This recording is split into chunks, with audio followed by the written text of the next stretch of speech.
कभी सोचा है कि दुनिया भर के करोड़ों मुसलमान जब नमाज पढ़ते हैं तो सब एक ही तरफ मुंह क्यों करते हैं? वो एक दिशा मक्का में काबा की तरफ होती है।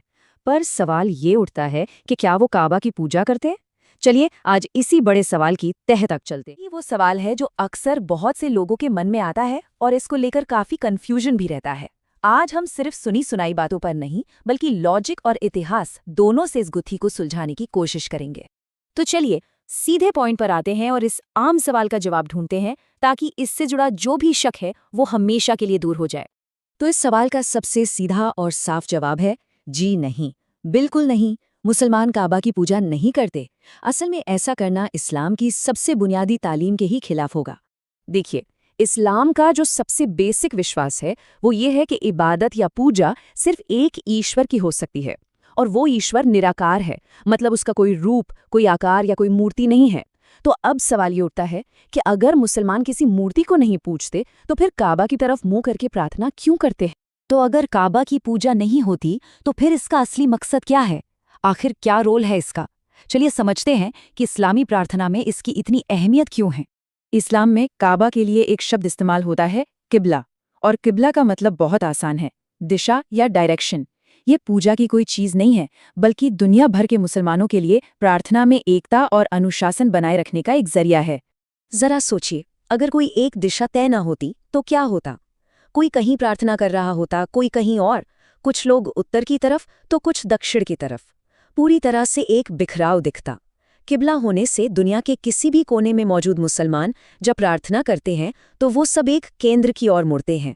ये चीज उनमें एक ग्लोबल यूनिटी और डिसिप्लिन को दिखाती है।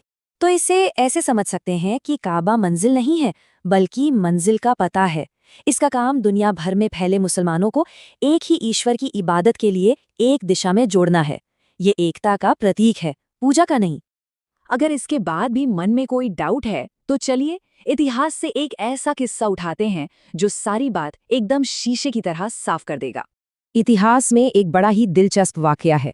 जब पैगंबर मोहम्मद ने मक्का शहर को जीत लिया तो उन्होंने अपने एक बहुत करीबी साथी हजरत बिलाल को अजान देने के लिए कहा, यानी नमाज के लिए लोगों को बुलाने के लिए। और जानते हैं हजरत बिलाल को अजान देने के लिए कहाँ खड़ा किया गया? किसी ऊंची मीनार पर नहीं बल्कि खुद काबा की छत के ऊपर। अब यहाँ एक पल रुककर सोचने वाली बात है, क्या कोई भी इंसान कभी उस चीज पर पैर रखेगा जिसकी वो पूजा करता हो? जवाब हम सब जानते हैं, कभी नहीं, है ना? हजरत बिलाल का काबा की छत पर खड़े होकर अजान देना इस बात का सबसे बड़ा और जीता जागता सबूत है कि मुसलमान काबा का सम्मान तो करते हैं लेकिन उसकी पूजा नहीं करते। आखिरकार वो पत्थर और गारे से बनी एक इमारत ही तो है। इसी तरह आपने शायद देखा होगा कि हज के दौरान लोग काबा के चारों ओर चक्कर लगाते हैं। इसे तवाफ कहते हैं। अब इसका मतलब भी पूजा नहीं है, ये एक प्रतीक है, सिंबल है। जैसे दुनिया एक धुरी पर घूमती है वैसे ही एक मुसलमान की जिंदगी एक ही ईश्वर के आदेशों के इर्द गिर्द घूमनी चाहिए।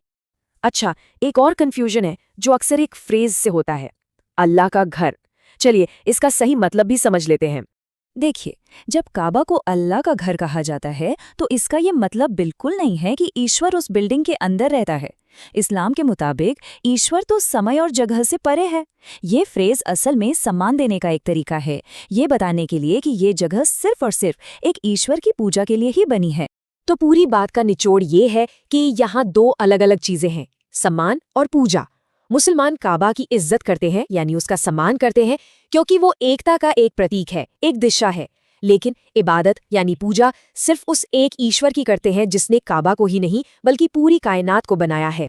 तो काबा इस्लाम में एकता का एक बहुत शक्तिशाली प्रतीक है और यह हमें ये सोचने पर भी मजबूर करता है कि दुनिया भर की अलग अलग संस्कृतियों और विश्वासों में एकता के लिए ऐसे और कौन-कौन से प्रतीक मौजूद हैं। ये एक सोचने वाली बात है।